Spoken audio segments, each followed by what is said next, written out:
Hola a todos.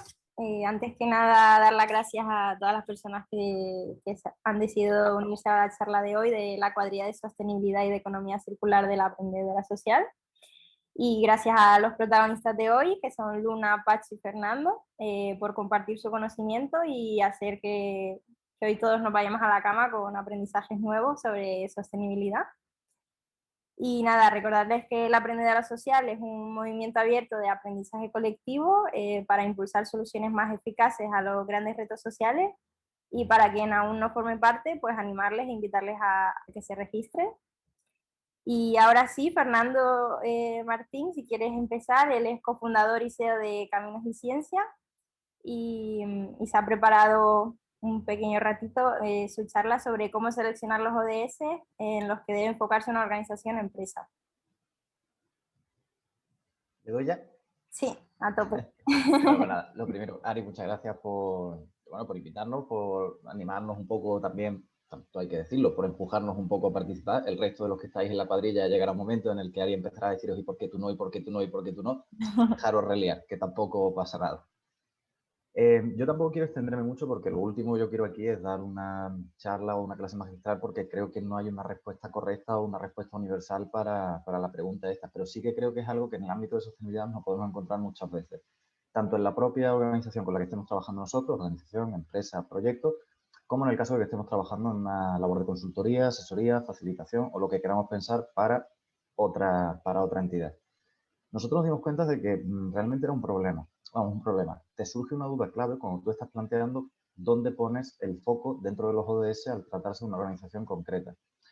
Evidentemente, la Agenda 2030 ha llegado con mucha fuerza. Son 17 objetivos, todos son llamativos, todos implican una serie de causas que evidentemente es muy meritorio apoyar y en el fondo es como que da la sensación como que queremos hacer algo por todo lo que podamos o que queremos intentar aportar en el mayor número de dimensiones posible.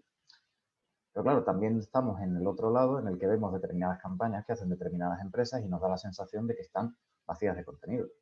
Nos da la sensación de que hay en muchas ocasiones que lo que tenemos es, vemos el pin de los ODS por todas partes, pero en lo que se refiere a medidas de fondo no estamos viendo nada, o nos da la sensación de que se queda en una cuestión muy superficial. Entonces, claro, ¿qué es lo que nosotros decidimos? Nosotros dimos cuenta de que había dos partes. Una primera parte que era, si la Agenda 2030 tiene que estar integrada dentro del seno de las organizaciones, porque recordemos que la Agenda 2030 es la primera vez que se apela a la responsabilidad tanto de las empresas como de las administraciones y de las personas, sin dejar al sector empresarial fuera, tenía que salir desde la propia organización. Entonces, nosotros, ¿qué dijimos? Nosotros dimos cuenta de que había, antes de nada, dividir en dos partes. Nosotros entendíamos, nosotros le ponemos un nombre que se puede poner cualquiera, nosotros lo llamamos marco y foco. El marco sería todo aquello que engloba la organización. Entonces dijimos, bueno, ¿cuáles son los que claramente cualquier organización, independientemente de su actividad, puede incorporar simplemente para establecer cómo quiere que funcionen en el día a día, su equipo de trabajo, cómo se relacionan entre las personas que forman parte y demás? Para nosotros esos son, sobre todo, el ODS 5, igualdad de género. Cualquier entidad puede dar oportunidades y puede meter medidas de concienciación familiar y puede tener en cuenta el rol de las mujeres y la visibilidad de las mujeres dentro de su organización. Por supuesto, trabajo decente y crecimiento económico. No podemos estar promoviendo la Agenda 2030 si entramos en historias como los falsos autónomos, si entramos en historias como una facturación o ofrecer unos salarios que están por debajo de, o directamente son ilegales, que de todo hay en la viña del Señor. Eso evidentemente tampoco se puede cumplir. Si estamos comprometidos con la Agenda 2030, pues también el ODS 9 nos parece muy importante dentro de las empresas, porque es verdad que aunque es industria, innovación e infraestructura, parece que nos quedamos con industria y con infraestructura. Siempre hay opción a innovar. Es más, la innovación debería formar parte de cualquier plan estratégico a medio y a largo plazo. Y hay mucho por hacer dentro de la innovación de organización, cuestiones organizativas, cómo organizar, gestionar un equipo, cómo relacionarte con un entorno. Y es un nicho en el que se pueden potenciar nuevas oportunidades para la Agenda 2030. Y luego ya estarían, por supuesto, producción y consumo responsable, da igual lo que sea. Da igual si producimos un producto, un servicio, un diseño asistencial, si tenemos una plataforma por usuario, si llegamos al cliente final, independientemente de lo que hagamos, siempre hay una manera más sostenible de hacer lo que sea que hacemos. Porque todo se puede hacer mejor. Y ahí entra ese margen a innovación que comentábamos antes. Y por último, por supuesto, el ODS 17 de alianzas para lograr objetivos. Solos siempre llegamos más rápido, pero llegamos más lejos y vamos acompañados. Eso es indiscutible. Entonces, esos son los que nosotros creemos que tienen que formar parte de una organización, pero porque tienen que formar parte de su propósito, de su razón de ser. Y es más, la inmensa mayoría de las veces, muchas organizaciones ya tienen medidas que van perfectamente encaminadas a estos ODS, solo que simplemente no lo saben, o no se lo han planteado, o no se han dado cuenta de que están impactando directamente en uno de los objetivos del desarrollo sostenible. Cualquier empresa que tenga, por ejemplo, medidas de conciliación familiar, flexibilidad horaria, o que tenga directamente algunas medidas para facilitar el tema de guarderías o el tema de la lactancia en la zona del trabajo, cualquier cosa de ese estilo, tú estás apostando por una medida de inclusión de la mujer, aunque no te des cuenta como tal, son medidas que claramente van enfocadas en los 2E5. Entonces, eso sería lo que sería el marco, los que tienen que estar dentro de la manera de funcionar de una entidad. Y luego viene la parte más complicada, porque claro, viene la parte del foco. Y aquí es donde hay muchas discusiones. Yo os voy a plantear un poco las perspectivas que hay y os digo la solución por la que solemos apostar nosotros. Insisto, no es la definitiva, no tiene por qué ser la mejor, pero os digo por qué es la que hemos tomado nosotros, cuál es y por qué. Hay un momento determinado en que muchas entidades, cuando tienen que decir por qué ODS apuestan dentro de lo que es su relación con el resto de los grupos de interés, su actividad y demás, tienen este debate de decir, bueno, los temas que son más candentes, lo que más preocupa a mis clientes, temas que resuenan o que hacen que yo pueda tener un storytelling que llegue a los valores y a la identidad de una persona que quiero que tenga una relación conmigo a medio y largo plazo, es una opción. Para nosotros la clave está en que esté relacionado con tu actividad, con aquello que estás haciendo. Tiene que haber coherencia en el discurso y tiene que haber coherencia en la acción. Cualquier acción que desarrollemos, servicio, producto, lo que queramos, todo genera externalidades sociales y externalidades ambientales, absolutamente todas. Minimizarlas es lo mejor que podemos hacer y habrá partes que no se puedan minimizar y podamos compensarlas. Pero tenemos que mantener un discurso de coherencia. ¿Coherencia por qué? Porque no es que se trate de que una causa sea más importante que otra. Se trata de que no nos pueden poner, entre comillas, no nos pueden sacar los colores con una pregunta sencilla. Es decir, si nosotros estamos fabricando algo que viene en un embalaje de plástico, nosotros tendremos que comprometernos con reducir esa cantidad de plástico o intentar buscar bioplásticos, intentar buscar métodos alternativos de packaging y tendremos que comprometernos con el sitio donde están llegando todos los plásticos, que es al océano. Luego tendremos que enfocarnos en los mares y océanos. ¿Eso significa que salvar la selva amazónica no es importante? Por supuesto que es importante, es el pulmón del planeta. Pero si alguien te dice, o tú dices que apoyas un plan de reforestación en la selva y lo que te van a preguntar es, ¿pero vas a reducir tu cantidad de plástico? Si la respuesta es no, entonces es como, está muy bien apoyar una causa, pero es mejor todavía dejar de contribuir a un problema. Luego, por eso nosotros creemos que el foco tiene que estar siempre puesto en la coherencia con la actividad que se está desempeñando. Y sobre todo, hay que ser muy ambiciosos, pero muy realistas con los objetivos que se fijen.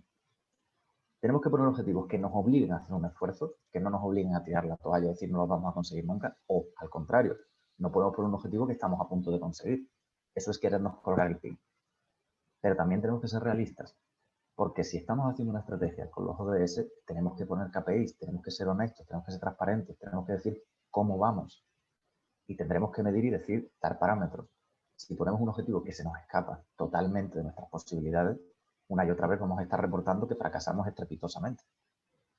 Es mucho mejor poner un objetivo que nos obligue a poner las pilas, que podamos cumplir y que no nos sirva de meta final, sino que sean los cimientos sobre los que seguir construyendo y luego fijar un objetivo un poco más ambicioso y un poco más ambicioso y poco a poco ir progresando hasta el punto en el que podamos decir, bueno, pues incluso puede llegar un momento en el que si uno de nuestros problemas es, por ejemplo, la huella de carbono y conseguimos ser neutros en carbono, entonces sí estamos en un punto de abrir un nuevo desafío, de abrir un nuevo reto, de buscar una nueva forma de colaborar con la Agenda 2030. Pero sobre todo eso, ya os digo, nuestra propuesta es, marco, todo lo que tiene que ver con la forma interna de funcionar, todo lo que tenemos que ser, como es la misma Agenda 2030, ir más allá de lo que nos exige la ley, exactamente igual que en el tema de la responsabilidad social corporativa. Vamos a marcarnos una manera de trabajar interna que haga que estemos orgullosos de contar lo que somos, que haga que demuestre que tenemos integrado la Agenda 2030 dentro de nuestro propio proyecto y vamos a apostar por esas claves que están después, donde tenemos que poner el foco, que son los puntos en los que claramente está la coherencia con nuestra actividad, con nuestras externalidades y con decirle a la gente de manera clara y honesta, aquí es donde fallo, aquí es donde estoy trabajando y poco a poco vamos para adelante juntos. Y bueno, no me quiero enrollar más, que hay otras dos personas que seguro que quieren compartir algo también súper interesante, así que cedo el turno. Muchas gracias. No sé si alguien tiene alguna pregunta o alguna duda. Si no, pasamos a una. David nos ha comentado aquí por el chat que le ha gustado mucho la clave que has dicho, que sobre el apoyar una causa versus dejar de contribuir a un problema. Está muy interesante. Javi, ¿quieres decir algo? Sí, bueno, muchas gracias, Fer. Me ha encantado y aparte estoy muy de acuerdo contigo, ¿no? Viene un ODS, se pone de moda, se calienta un montonazo, se va, viene otro y probablemente sea algo relacionado con el ser humano, ¿no? Más que con los ODS, ¿no? Yo creo que género estuvo muy de moda, luego estuvo muy de moda el de Greta, bueno, luego yo qué sé, Black Lives Matter, ¿no? Temas relacionados quizá al ODS 10. También el tema de la discapacidad estuvo muy de moda. No sé si os acordáis en España con el lanzamiento de la película de los FESER. También hubo un momento, hay un poco de discapacidad física e intelectual, todo lo relacionado con inclusión. Y quizás recientemente pues han sido los mayores o han sido temas relacionados con salud. Yo quería preguntaros un poco a ti, Fer, y también al resto de expertos, si la sostenibilidad es suficiente, o sea, o si la sostenibilidad, que es una palabra bonita, es un poco el yo soy sostenible, es decir, yo no he matado a nadie, ¿no? Y no matar a nadie no debería ser una virtud, o a lo mejor nos estamos moviendo hacia un futuro más ambicioso donde la sostenibilidad, es decir, el no haber matado a nadie, va a dejar de ser algo positivo para ser un poco en una línea base y a partir de ahí, ¿qué más? ¿No? ¿Cómo revertimos y cómo vamos realmente en serio? No sé qué opinión tienes tú de eso, Fer. Gracias. Te voy a responder, de hecho, con una frase que dijo mi compañera Ana, precisamente en un webinar, que me encantó, porque también además está enfocado en lo de la producción y el consumo responsable. Y me pareció fantástico y maravilloso porque ella empezó diciendo, producción y consumo responsable. Podemos hacernos adultos de una vez y asumir que la producción y el consumo de base deben ser responsables y ya después iremos viendo otras cosas. Evidentemente la sostenibilidad no es la meta, ni mucho menos. El problema es que tenemos que ser conscientes de que aquí, por ejemplo, estamos en una reunión de Zoom a las 6 de la tarde en verano, en julio, última semana de julio, y aquí estamos. Somos un público muy, muy seleccionado. Estamos muy sensibilizados. Tenemos una cantidad de información y una capacidad de filtrar información muy significativa. Sostenibilidad ha sido nuestra puerta de entrada, especialmente para el tema empresa. Junto a empresas, incluso organizaciones, y para muchas personas. Ha sido nuestra vía de entrada. Pero no nos podemos quedar satisfechos ni muchísimo menos. Es más, ni con el término sostenibilidad, ni con la Agenda 2030. Porque después del 2030 habrá que seguir trabajando, porque seguirá habiendo problemas. Aunque cumpliéramos todos los objetivos de la Agenda 2030, surgirían nuevos, porque nada se mantiene estático. Entonces, la sostenibilidad no es la meta. Lo que pasa es que es, por fin, el término que suena, la vía de entrada. Pero esto siempre es lo mismo. El acuerdo de mínimos no es el final del camino. Es, por fin nos hemos sentado a hablar, vamos a empezar a trabajar en esta dirección y poco a poco vamos a ir trabajando. También con la intención de ir acelerando ese proceso. Pero en algún punto hay que partir. Y ahora mismo el concepto que más le suena a las empresas, por lo menos mi experiencia, es sostenibilidad. Luego ya después, inmediatamente, se introduce muy rápido el concepto de que la sostenibilidad no es solo sostenibilidad ambiental, sino que es triple balance, social, ambiental y económico. Eso se introduce muy rápido. Ese es el paso 1.1, ni siquiera es el paso 2. Pero evidentemente no es la meta, solo es el principio del camino. No sé si Luna o Pacho tienen otra opinión. Bueno, que totalmente de acuerdo, claro que debería ser la línea base, ¿no? De dónde partimos. Lo que pasa es que hay que ser conscientes de en qué mundo vivimos y cómo es la sociedad actual. Entonces, pues sí, yo creo que completamente de acuerdo con lo que ha dicho Fernando. Y sobre todo también con lo de la coherencia, que hay que partir de la coherencia, de lo que hacemos y con lo que hacemos. Y intentar sentar esas bases de sostenibilidad, de los tres pilares de la sostenibilidad, de todo lo que hacemos para todo lo que hacemos. Y a partir de ahí, pues fijarse metas más ambiciosas. Un poco más que añadir. Sí, nada, yo, o sea, ya por rematar, ya que estamos comentando algo, pues eso estoy por supuesto muy de acuerdo y creo que nada, bueno, que hay que ponerse objetivos, porque hay que empezar por algún sitio, ¿no? Y que, como decís, la sostenibilidad no es, al final no debería ser un objetivo como tal, sino que hay que marcarse objetivos para mejorar la sostenibilidad de uno y que no es, al final no es una meta porque no es un punto que exista, ¿no? Es algo que siempre se va a poder mejorar y que por lo tanto yo creo que, o sea, que sí que es no me parece una palabra vacía, digamos, creo que tiene mucho significado porque porque además de ser triple balance, que cuando la gente solo lo suele asociar a la parte medioambiental, eso creo que es una mentalidad, ¿no? De cómo abordar las cosas, cómo abordar cualquier sistema, proyecto, plan, para que, pues eso, que tenga un sentido, una lógica consigo mismo y con lo que le rodea, ¿no? El sistema en el que se mete. Pues, nada, bueno, sí, pero obviamente la cuadrilla es sostenibilidad, vamos a estar todos de acuerdo en que la sostenibilidad pues es un objetivo, un objetivo, ¿no? Pero una forma de ver las cosas que todos necesitamos. No sé si queréis que siga yo con lo que tenía preparado, Luna, tú misma, me da igual. Vale, bueno, pues primero me presento. Yo soy Pacho García Mauriño. He montado junto a mi socio Rafa, que está por aquí también escondida. Hemos montado Grota, que es un marketplace de marcas sostenibles, de productos de moda, hogar y día a día y demás. Donde nos queremos especificar nosotros un poquito es en la parte de comunicación y transparencia sobre el impacto medioambiental concretamente de los productos, pero además poder dar un poco de voz también al impacto social que pueden tener las marcas que tenemos. Pero bueno, me centro en la parte de impacto medioambiental y en cómo calcularlo. Entonces he preparado una mini presentación que en realidad, vamos, ya veréis que es un poco hasta de vergüenza, pero a ver cómo lo pongo aquí. Vale. Entonces, esto os lo voy a enseñar ahora.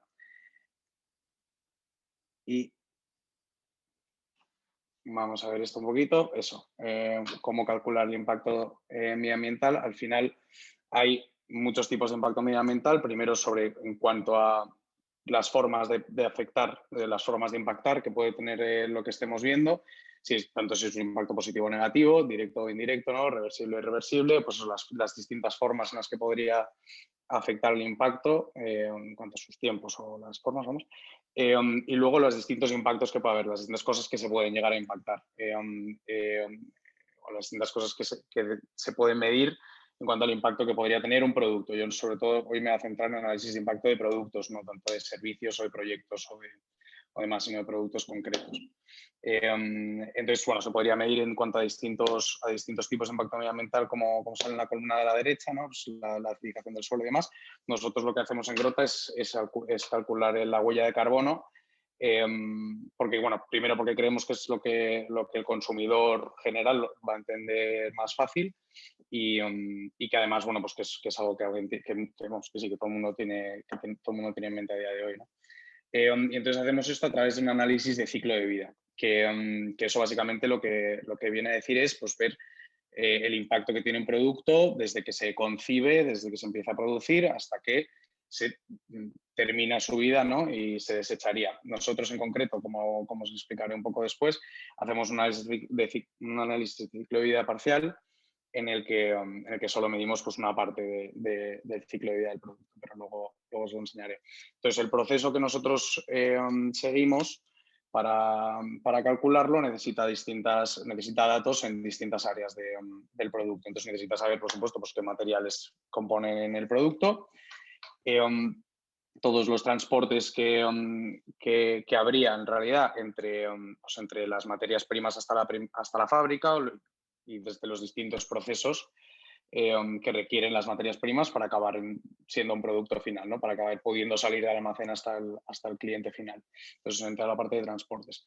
Luego estarían los procesos de producción en las fábricas de turno, o como sea que se haga cada producto, teniendo en cuenta pues, la electricidad en cuanto a kilovatios y el agua en cuanto a litros que se usan o se necesitan para llevar a cabo esos procesos. Luego, ¿qué desechos existen en la producción? También también afectan a la huella de carbono. Y por último, pues el empaquetado que tiene, que realmente el empaquetado en sí necesitaríamos otra vez todos estos procesos, ¿no? Cuáles son los materiales que tiene el empaquetado, cuánto se ha transportado, qué procesos ha llevado y qué desechos podría haber tenido, ¿no? O sea, al final se hace un mini ciclo de vida del empaquetado, pero realmente siempre se acorta y se ataja en esa parte. Y ahora veremos. Entonces, ¿cómo hacemos nosotros? Como decía, nosotros hacemos un cálculo un análisis de ciclo de vida parcial, teniendo en cuenta solo desde la materia prima hasta que el producto sale a casa de nuestros clientes, digamos.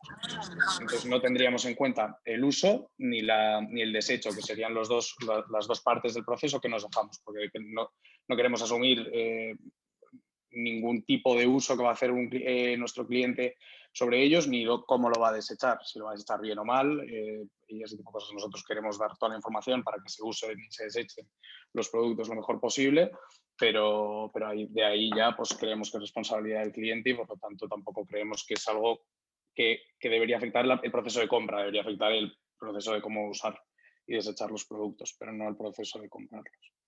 Entonces, si os parece bien, enseño un ejemplo rápido sobre cómo calculamos nosotros, o cómo sería un análisis de ciclo de vida de un producto concreto, y así igual pues podéis entender un poco más dónde están las dificultades que nosotros vemos que tienen las marcas a la hora de darnos datos y demás. Aquí lo que he hecho básicamente, que no he escrito el nombre, esto sería una camiseta, ¿vale? Una camiseta que nos da cualquier marca. Y la comparamos con una camiseta media. Entonces, lo que hacemos nosotros primero es sacar datos para esa camiseta media, ¿no? Pues cogeríamos 140 camisetas de los 7 productores más grandes, o sea, 20 de cada una, 140 totales, y sacamos la descomposición de materiales que tendría una camiseta media. Normalmente, pues ninguna camiseta tiene tantos materiales, ni estos porcentajes tan raros, ¿no? Pero bueno, serían los números que saldrían más o menos de una camiseta media, que ahora mismo están un poquito cambiados, sobre todo porque están un poco más limpios y pueda ser más fácil entenderlo, pero vamos, la camiseta que nosotros hemos sacado media en España tiene esta composición, más o menos. Entonces, aquí, pues eso, podríamos ver que esta sería la camiseta media y tiene esta descomposición. Primero vemos los materiales y podríamos decir, o sea, bueno, todas estas las fórmulas ya están metidas, pero si esta camiseta son 200 gramos, la camiseta que nos da nuestra marca, nosotros asumimos que la camiseta media va a tener el mismo peso para que tenga un sentido lógico el calcular el ahorro que pueden tener en huella de carbono nuestro producto comparado con el medio. Pero bueno, al final lo importante para entender el cálculo es cualquiera de las dos partes, tanto la camiseta como, o sea, tanto la camiseta nuestra como la del producto medio es el mismo proceso, pero comparativo, obviamente. Entonces nosotros aquí lo que metemos sería el material del que está hecho, y nosotros tenemos una base de datos, utilizábamos una herramienta de cálculo de impacto medioambiental que tiene pues, bases de datos oficiales, digamos, aceptadas por la Unión Europea, y hay como 3 bases de datos más importantes, son muy grandes y tienen pues, decenas de miles de puntos de datos distintos, pero básicamente lo que nos dice, lo que podemos sacar con esas bases de datos sería pues, los kilos de CO2 que tendrían 1 gramo de cada producto. Intento acortarlo todo lo posible desde aquí. Al final, entonces eso, sacamos el CO2 que tendría cada gramo de producto y lo multiplicamos por los gramos de producto que nos está saliendo, ¿no?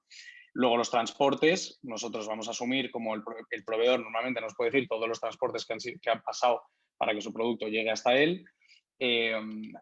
Solemos asumir distintas cifras, ¿no? Pues unos 1000 kilómetros, vamos a decir. Y lo que hacemos es, como no sabemos si realmente tiene más o menos el producto medio, vamos a asumir los mismos kilómetros y vamos a poner la base de datos de camión del resto del mundo en vez de en Europa, porque tenemos un proveedor sostenible que produce en Europa. Pues fenomenal, podemos sacar ese dato y utilizar la equivalencia de CO2 por kilómetro distinto. Aquí luego tendríamos la parte de electricidad de los procesos que decía antes, en la que tendríamos que sacar cuáles serían los kilovatios medios que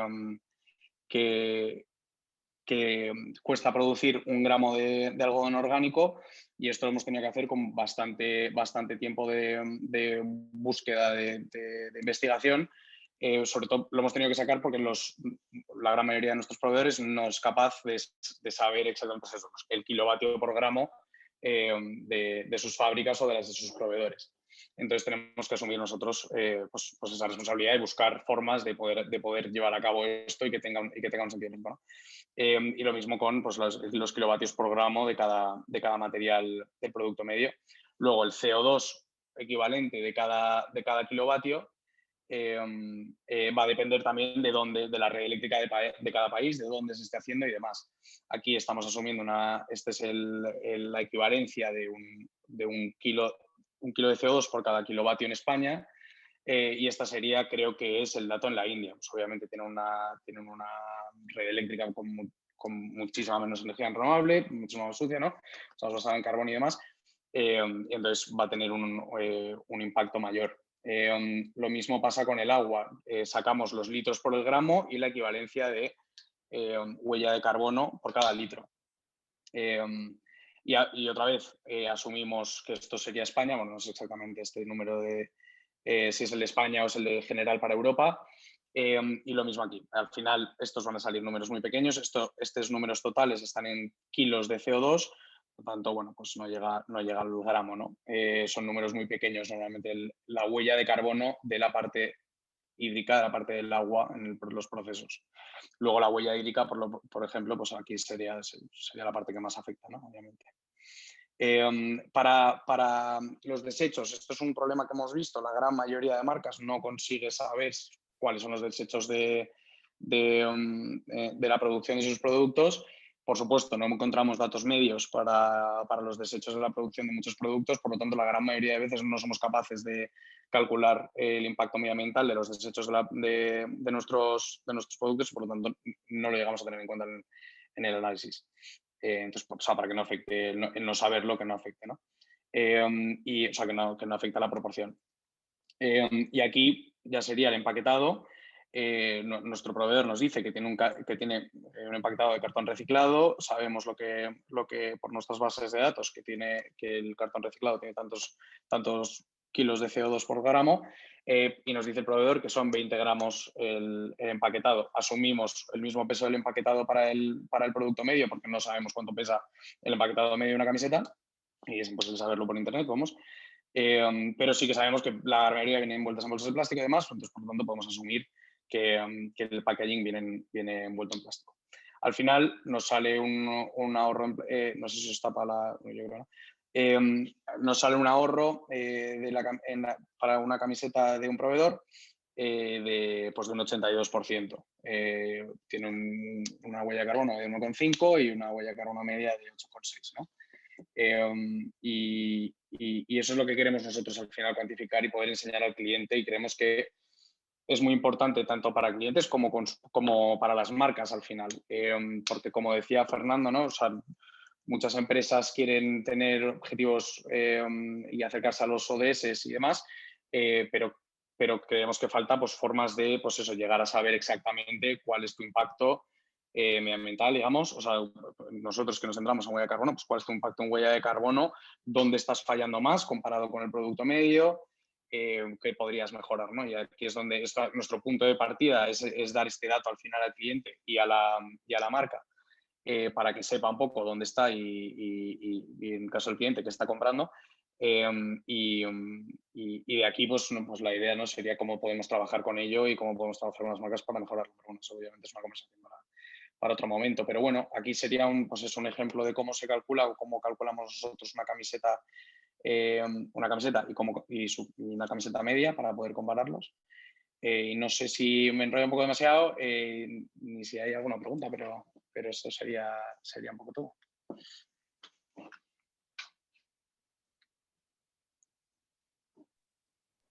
¿Alguien tiene alguna duda o alguna pregunta? Hola, muchas gracias, Pacho. Te iba a preguntar yo, cuando miráis el consumo, soy Nuria de Deleitewear, cuando miráis el consumo eléctrico, ¿es kilovatio por hora para ver la potencia? Es. ¿Cómo lo trasladáis luego a kilovatio por gramo? O sea, no, lo que sacamos sería el kilovatio hora por gramo. No sé si eso responde en realidad a tu duda.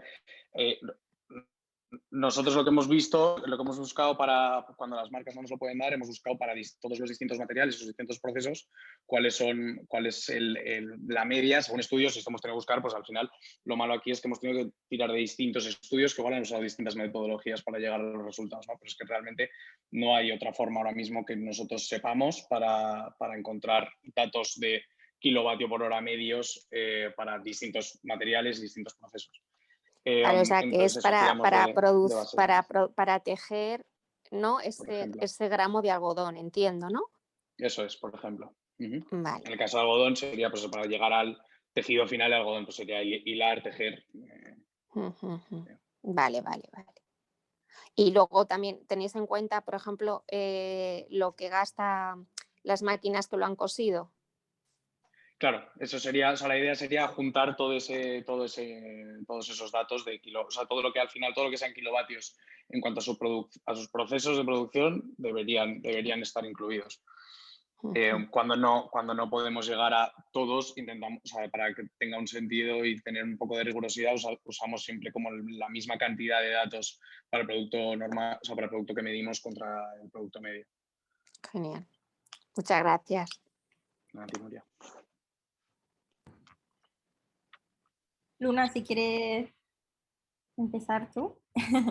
Vale, muchas gracias, Pacho, también, que me ha parecido muy interesante, sobre todo también de cara a las marcas, ¿no? El darles ese, a ver, no es un análisis de ciclo de vida completísimo de todo el proceso, pero les da la idea de qué procesos, o sea, qué partes de su proceso pueden mejorar y todas estas cosas, como lo que decías de los residuos, que, o sea, me parece curioso que incluso las propias marcas sostenibles no puedan calcular, no lleven esa cuenta de cuántos residuos de producción tienen. Me ha parecido curioso. Y bueno, no sé si puedo hacer una pregunta. Claro. Sí, antes es más para Pacho, entiendo que mi duda es, yo vengo de la construcción y el tema del análisis de ciclo de vida lo tiene más trabajado desde hace tiempo. Hay bases de datos a nivel europeo y hay datos donde puedes generar estas métricas, esta comparativa. Luego ya comparar con productos puede ser más complejo, pero entiendo que está mucho más preparado el mercado para poder hacer este análisis medioambiental en cualquier tipo de producto.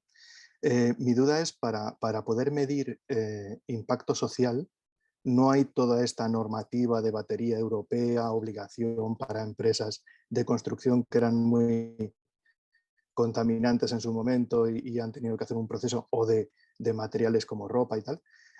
Para poder medir a nivel social, que entiendo que también estáis midiendo vosotros, me comentabas, ¿cómo se podría hacer de una manera fácil o cómo no? Gracias. Nada, gracias a ti por la pregunta, David, bastante interesante. Yo creo que, o sea, lo malo es que realmente medir o calcular el impacto social de métricas, o sea, se podrían medir cosas, entiendo, y esto, bueno, aquí creo que, o sea, ya salgo, realmente, o sea, no soy un experto tampoco de impacto medioambiental, ni mucho menos, me he visto forzado a aprender de estos 2 años, pero sobre impacto social, lo que voy a aprender al final es eso, calcularlo matemáticamente o intentar hacerlo todo lo matemáticamente posible es realmente complicado y que depende mucho del objetivo que estés mirando, o sea, del factor concreto, o sea, pues eso, el impacto social concreto, digamos. Como mencionaba antes Javier, pues si es la inclusión social de discapacitados o cosas similares, ¿no? Al final que no hay, yo creo que es realmente difícil calcularlo matemáticamente y que no, incluso puede dejar de tener sentido, que al final si queremos, o sea, nosotros lo que hacemos, como decía, o sea, que mencionabas que había dicho de impacto social, nosotros no calculamos el impacto social como tal, sino que lo reflejamos con distintos símbolos en nuestra plataforma para que se vea y se pueda entender y filtrar los productos por distintos símbolos de impacto social que pueda interesar a cada cliente. Al final eso, medirlo como tal, yo creo que hay que reflejarlo y comunicarlo y enseñarlo, ¿no? Pero no sé si realmente se puede calcular y llegar a un dato concreto. Si respondí a la pregunta. Vale, gracias.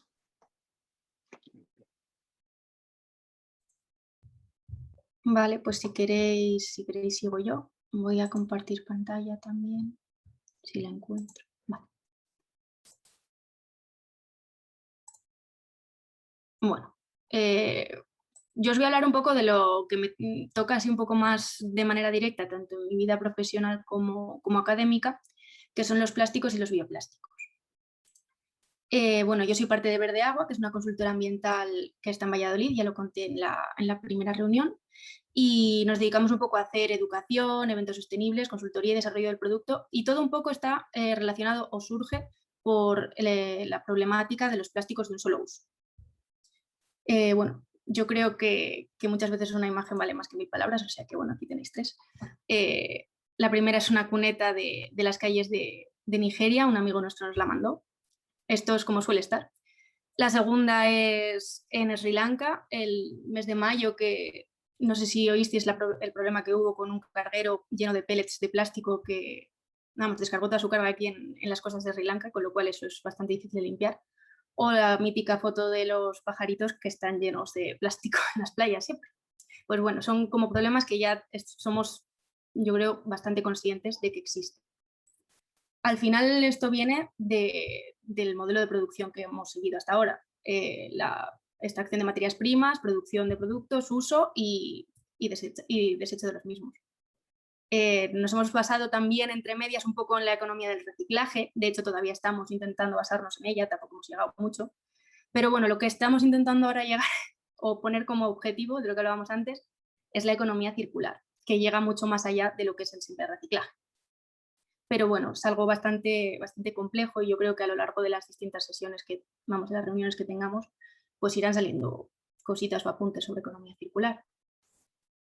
Pero bueno, yo quería partir un poco de ponerles cara a estos enemigos que digamos que ahora están bastante demonizados, los plásticos, pero realmente nos han servido para evolucionar como sociedad un montón. Son unos materiales, digamos, que tienen unas propiedades fantásticas, por así decirlo. Realmente, si somos conscientes de lo que llevamos en una bolsa de plástico, llevamos litros de aceite, por ejemplo, en una bolsita de plástico de unos solos gramos, pues oye, son cosas que nos han permitido mejorar mucho, por ejemplo, también en la industria alimentaria. Pero bueno, el problema viene de que estas propiedades tan fantásticas, dentro de ellas está pues la degradación, que se degradan en mucho tiempo, tardan mucho en asimilarse por el medio. Y esto es porque son cadenas muy largas. Bueno, los plásticos en realidad son polímeros. Aquí vais a notar que soy química.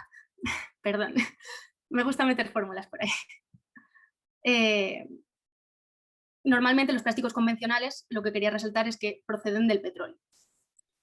Y los que normalmente se usan, los que están en nuestro día a día, son estos. Según su numeración, quiere decir la facilidad, digamos, que tiene ese plástico para ser reciclado.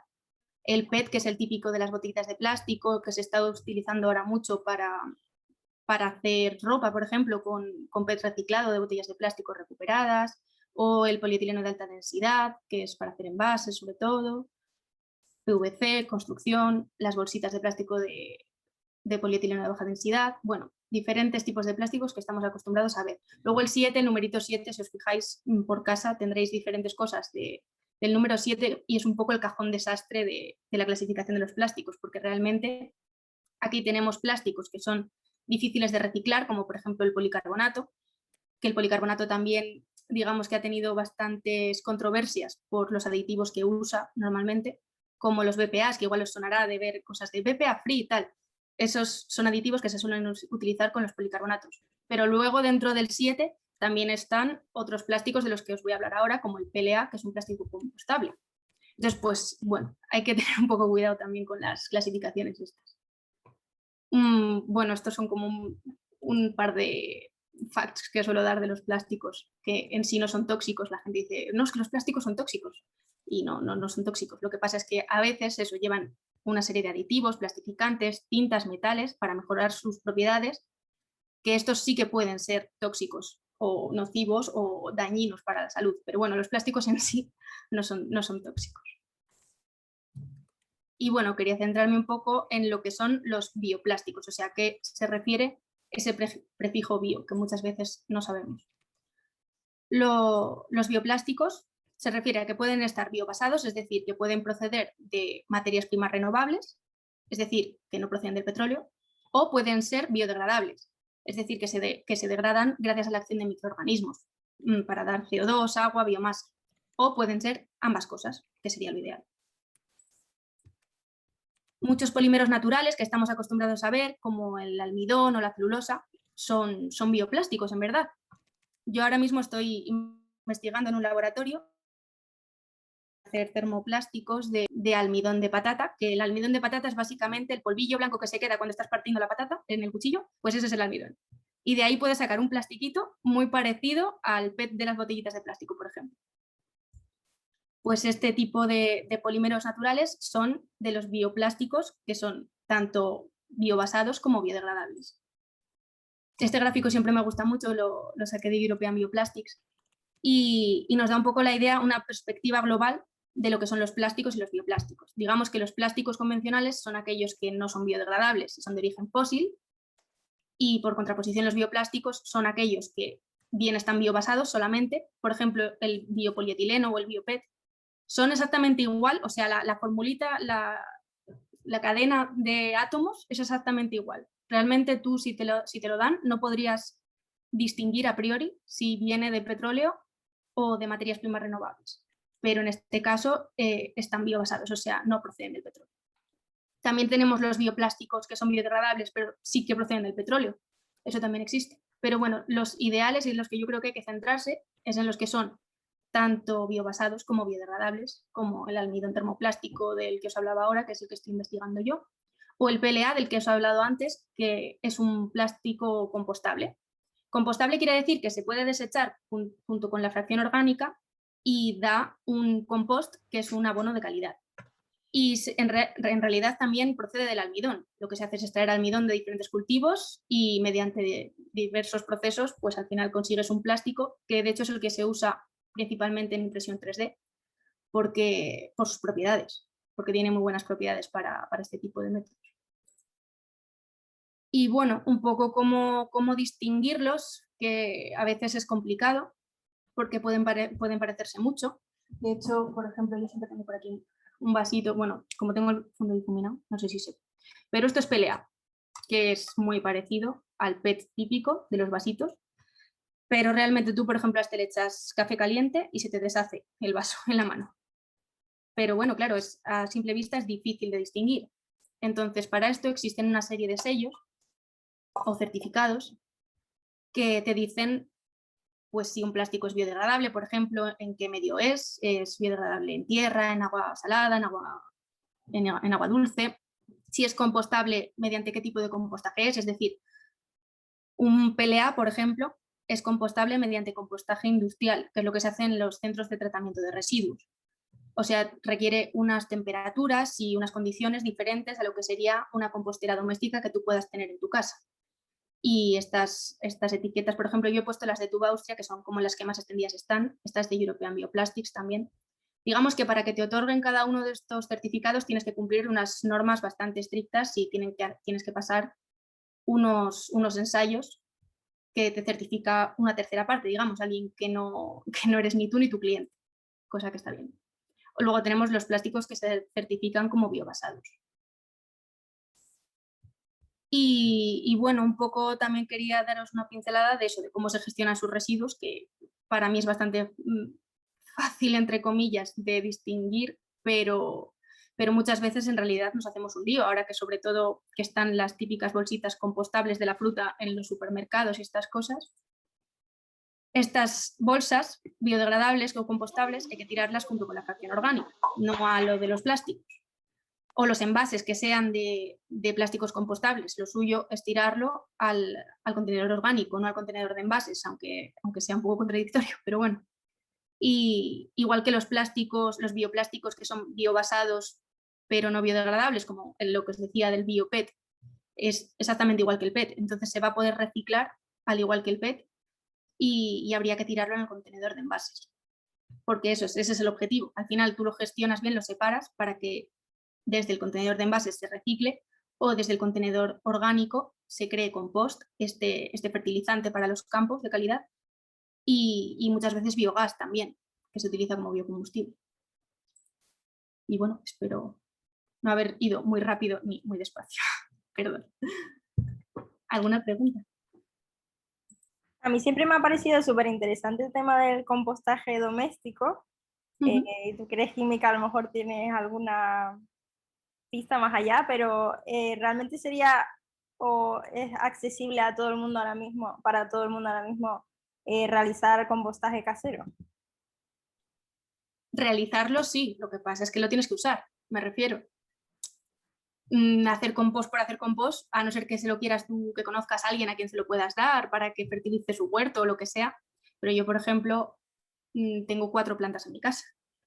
Hacer la cantidad de compost que podría generar con mis residuos orgánicos, digamos que no tendría mucho sentido para mí. Pero claro, si tuviera en mi azotea un huertito o un tal, pues sí, yo creo que es bastante accesible ahora hacer compost. Además hay como, se está poniendo también de moda, yo creo, y hay como bastantes guías de cómo hacer tu compostera fácil y cómo añadir, qué tipo de cosas añadir también, porque lo que decía antes de que una cosa sea compostable, la diferencia con que sea biodegradable es que para que algo se certifique como compostable tiene que dar un compost de calidad, es decir, que ese compost, que sea bono, tenga unos nutrientes necesarios que tiene que tener un fertilizante. Digamos que todo lo compostable es biodegradable, pero no todo lo biodegradable es compostable. Entonces, pues bueno, creo que es accesible, pero que también hay que hacerlo con cabeza. Genial. Alessandro tenía la mano levantada, no sé si tiene una pregunta. Sí, Luna, hola. Gracias por la charla, gracias a todos. Una pregunta fácil. ¿Crees que un día tendremos una isla en algún océano de bioplástico? Una isla de bioplástico. Probablemente en las islas de plástico que hay ahora ya haya bioplásticos. O sea, en las islas de plástico que hay en los océanos, yo supongo que ya habrá llegado algún bioplástico. Me refiero, por ejemplo, el PLA, que hablábamos que es compostable bajo condiciones de compostaje industrial.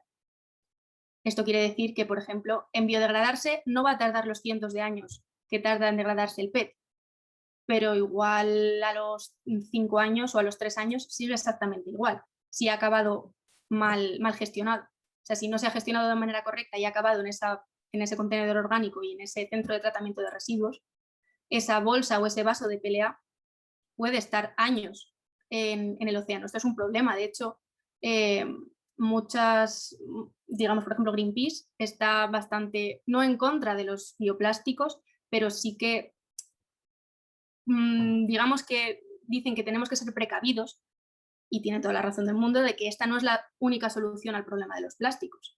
El problema de los plásticos es mucho más hondo y hay que prevenir primero los residuos, tener cabeza y ver en qué contextos son necesarios los plásticos y en qué contextos no, sean bioplásticos o no. Y que lo primero es reutilizar y reducir la cantidad de plásticos que hay, sean del tipo que sean. Aviso de Google Chrome, fanpage.it. No sé si he respondido a tu pregunta, Alessandro. Sí, perfectamente, gracias. ¿Hay alguna persona más con la mano levantada que me sale por aquí? Fernando. Bueno, yo lo primero, que antes tanto a Pacho como a Luna, enhorabuena por las presentaciones, me parece fatal que me habéis dejado solo sin PowerPoint, esto se avisa.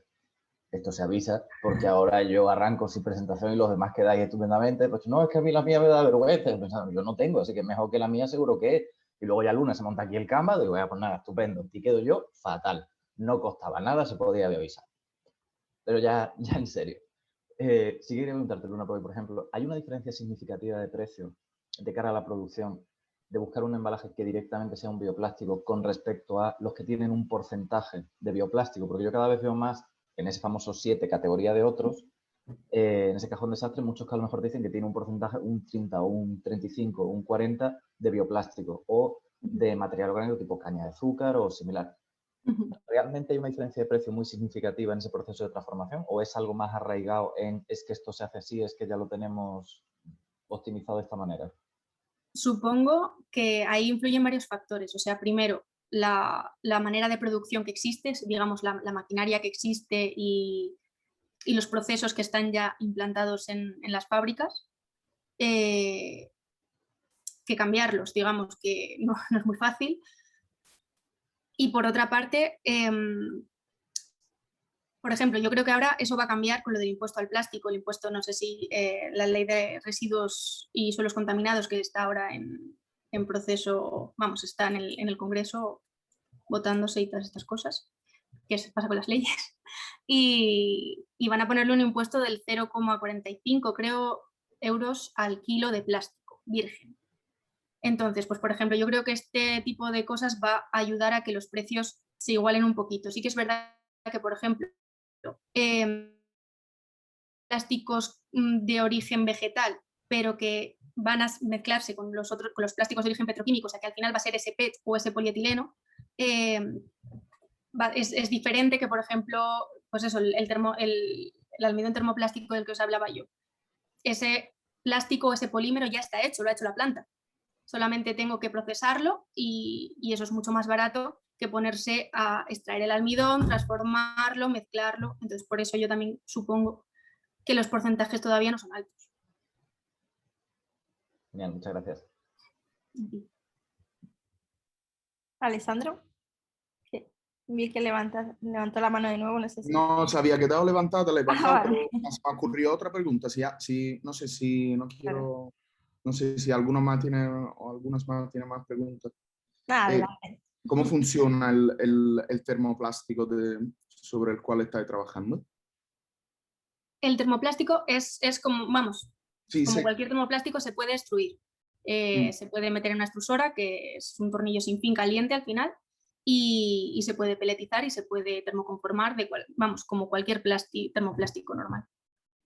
Tiene sus peculiaridades, pero bueno, en general, como podría hacerse con cualquier otro termoplástico. Sí que es verdad que hay que añadirle un plastificante, que yo uso plastificantes de origen natural también. Sí. O sea, por sí mismo no necesitas un plastificante, que puede ser el mismo agua, por ejemplo. De hecho, para hacer espumas de almidón termoplástico se utiliza agua, porque crea burbujitas y esponja. Pero los procesos son muy similares. No sé si he respondido. Y tiene los 3 sellos de compostabilidad, por ejemplo, de tierra, agua y agua salada. Sí, un ejemplo así bastante visual puede ser las cápsulas del lavaplatos o de la lavadora, que ahora vienen con el plastiquito este que se disuelve en agua. Ese plástico hidrosoluble, que al final es biodegradable en agua, suele estar basado en almidón termoplástico. Ah, vale. Interesante. No tiene que ser sólido el termoplástico. No, eso por ejemplo sería un film. Se puede hacer un film con ello. Se pueden hacer planchas duras, flexibles, se pueden hacer films, se puede hacer diferentes cosas, sí. O sea, puede ser flexible, ¿vale? Puede ser flexible, sí. Por ejemplo, yo conozco una empresa que hace en base a almidón termoplástico, luego le añaden otro tipo, le añaden más aditivos y tienen una fórmula que no comparten con el resto del mundo, pero bueno, tienen todos los certificados de hidrosoluble, de biodegradable en agua y tal, y hacen productos tipo pelotas de golf, incluso cartuchos de caza, cosas que van a quedarse como en medio de la nada y que cuando llueve se van a disolver. Interesante. Vale, gracias. Interesante. No sé si alguien más tiene alguna duda o algo que comentar.